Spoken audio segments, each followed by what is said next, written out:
한국의 장보고 1급 잠수함인 209급 잠수함은 수중 배수량 1350톤, 길이 55.9m, 폭 6.2m이며 1000nm의 항속거리를 가지고 있다.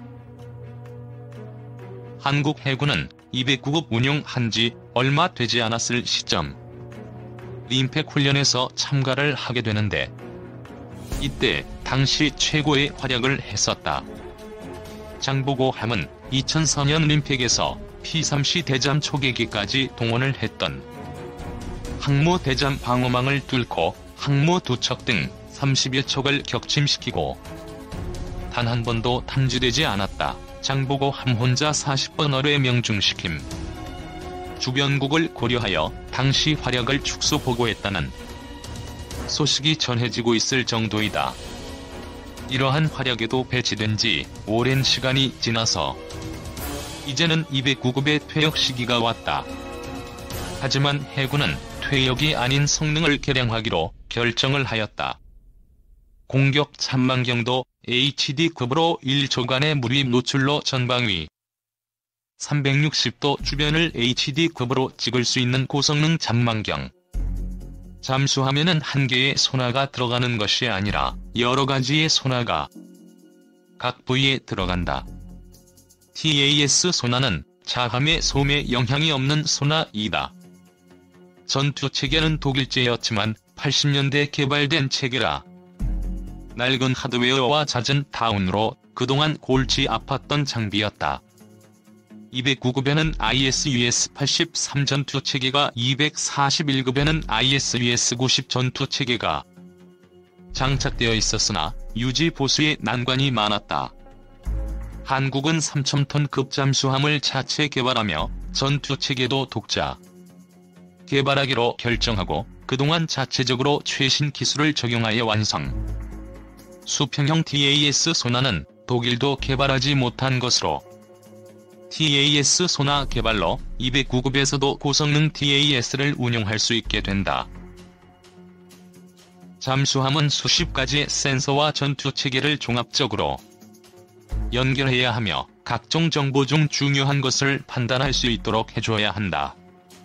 잠수함의 자체 전투체계를 개발하는 국가는 독일, 미국, 러시아, 프랑스 등 일부의 국가들 뿐이며 이에 한국도 그 반열에 올랐다고 볼 수 있다.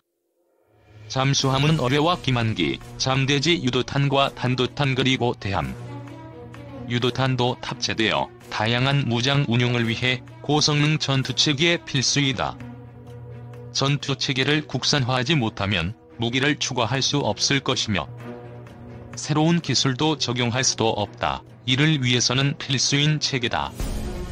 209급의 개량으로 214급 대비 연안 작전의 일수만이 차이가 있을 뿐 성능은 214급보다 윗급이라 볼 수 있다.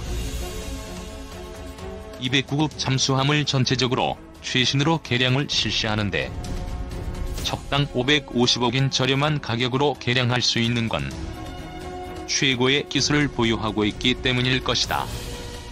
개량에 필요한 하드웨어의 95%를 국산화했고 소프트웨어는 100% 국산화. 전투체계로 미국과 독일이 세계 탑 클래스이며 독일은 2차 대전 U-보트 기술로 전조한 잠수함에 자체 ISUS 전투체계에 탑재했고 전투체계를 국산화해야 수출에도 유리하며 개량을 우리 맘대로 할 수 있다. 한국은 한화와 LIG에서 전투체계에서 경쟁 중이다.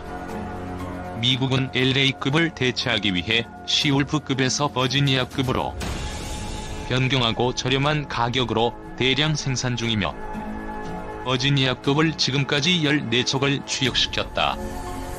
그리고 52척을 추가로 건조한다고 한다. 8000톤 핵잠수함 66척 건조.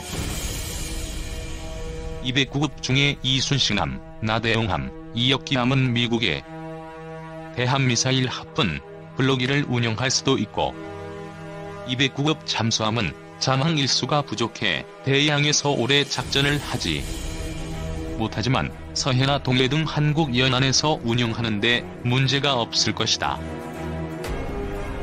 214급에 비해 크기가 작을 뿐 전투체계와 손아등 핵심 부품은 214급과 동등하거나 그 이상으로 개량되어 있고, 대한민국이 잠수함 자체 건조의 근간이 되었던 209급 잠수함이 이제 다시 한번 개량되어 서해에서 중국 잠수함을 잡을 것이다.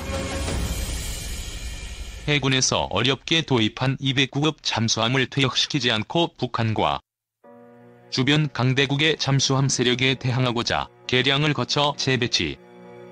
한국은 214급이 배치 종료를 앞두고 3,000톤인 안창호급을 자체 개발하기 위해 많은 부분에서 자체 개발을 준비를 해왔다. 인도네시아도 80년대부터 운용한 206급 잠수함에 대한 장정비를 한국에 맡겨 완전히 새로운 잠수함으로 재배치되었을 뿐 아니라, 인도네시아는 한국이 잠수함 개량 사업을 성공적으로 완수하자 후속으로 209급 잠수함을 3척 발주하고 추가로 3척 더 발주하였다. 3,000톤급도 배치 1, 2, 3으로 나눠 진행 중으로 배치 3에서는 핵잠수함으로 건조 계획도 가지고 있으며, 한국도 적절히 개량 사업을 진행해 기존의 잠수함 세력을 크게 늘릴 수 있는 기반을 마련했습니다. 한국은 소형 잠수함인 209급에도 고성능 소나를 장착하여 서해에서 북한뿐 아니라 중국의 핵잠수함 일본 등 주변국들을 감시할 수 있을 것이다. 한국이 강력한 최신 잠수함을 개발하는 이유가 억측을 낳고 있다.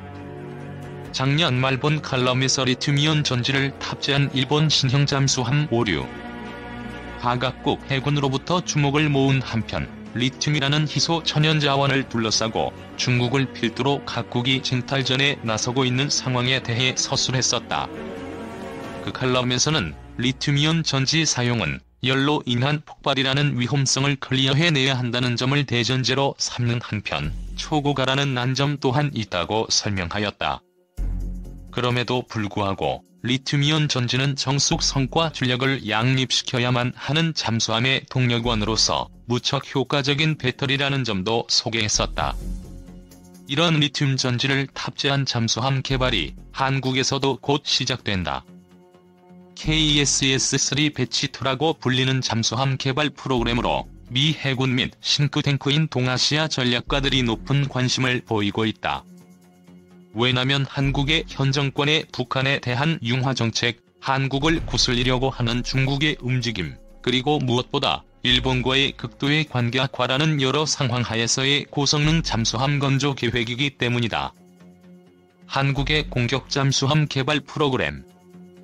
한국 해군은 1990년대 초까지만 해도 연안 지역에서만 활동 가능한 소형 잠수함만 보유하고 있었다.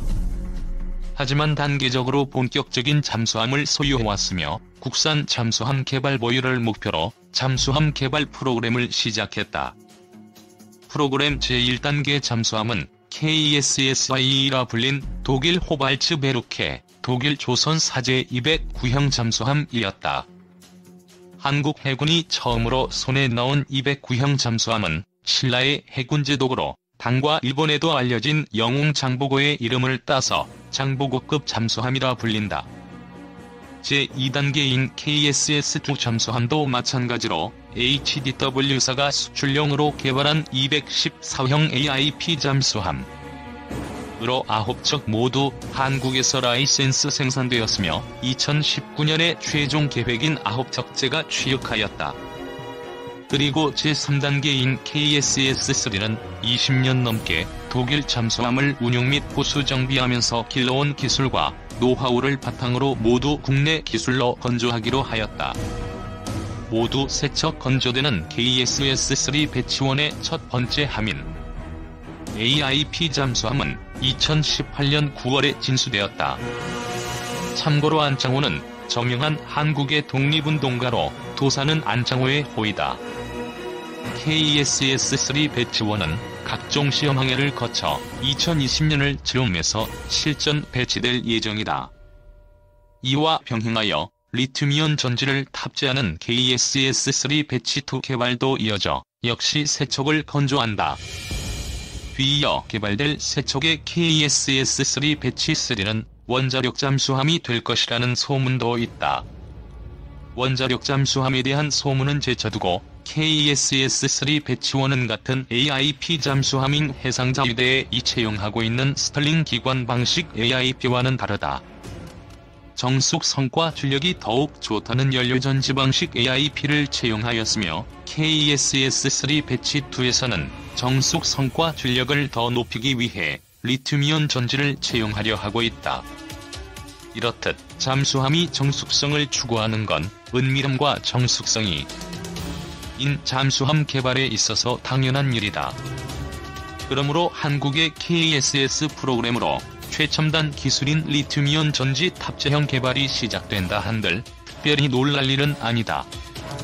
다만 서두에서 언급했듯 미 해군 관계자들이 관심을 보이고 있는 것은 KSS-3가 지니고 있는 전투 능력에 대한 부분이다.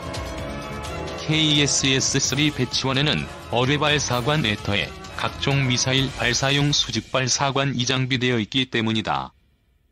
잠수함이 탑재하고 있는 어뢰 및 대함 공격용 순항미사일, 지상 목표 공격용 순항미사일 등은 기본적으로는 어뢰 발사관을 통해 발사된다. 하지만 탄도미사일 및 더욱 강력한 순항미사일 공격 능력을 지니기 위해서는 VLS가 장비된다. 미국이나 러시아, 영국, 프랑스, 중국, 인도가 운용 중인 전략원자력 잠수함에는 모두 VLS가 장비되어 있다. 이외에도 강력한 적지 공격 능력을 갖추기 위해 미국과 중국의 공격원잠, 중국의 AIP 잠수함 등에는 순항미사일 발사용 VLS를 장비하고 있는 것도 있다.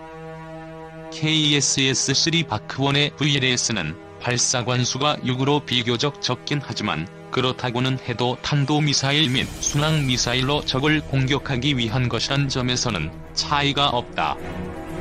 현 시점에서 KSS-3 배치원에 탑재될 순항미사일은 대지공격용 장거리 미사일을 잠수함 발사형으로 개조한 것으로 짐작된다.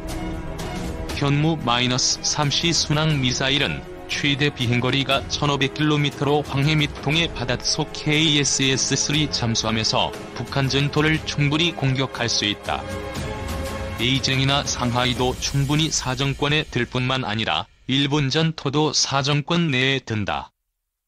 탄도미사일을 베이스로 한 탄도미사일도 탑재된다고 한다. 이 핵탄두라고는 하지만 순항미사일보다도 단시간에 적을 공격할 수 있는 탄도미사일을 탑재한 잠수함은 매우 강력한 병기이다.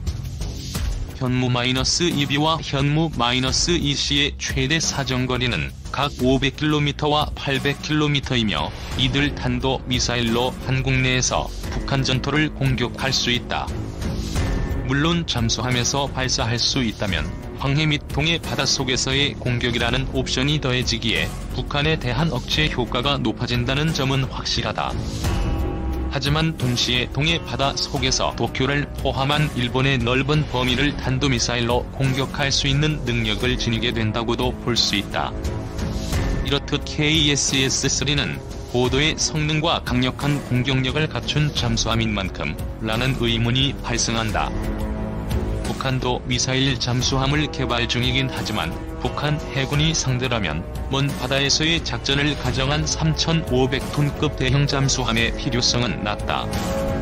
또한 한국과 중국의 현 관계로 비추어 볼 때 한국 해군이 동중국해 및 남중국해 등의 잠수함을 보내 중국 해군과 대치하는 작전 구상을 가지고 있다고는 생각되지 않는다.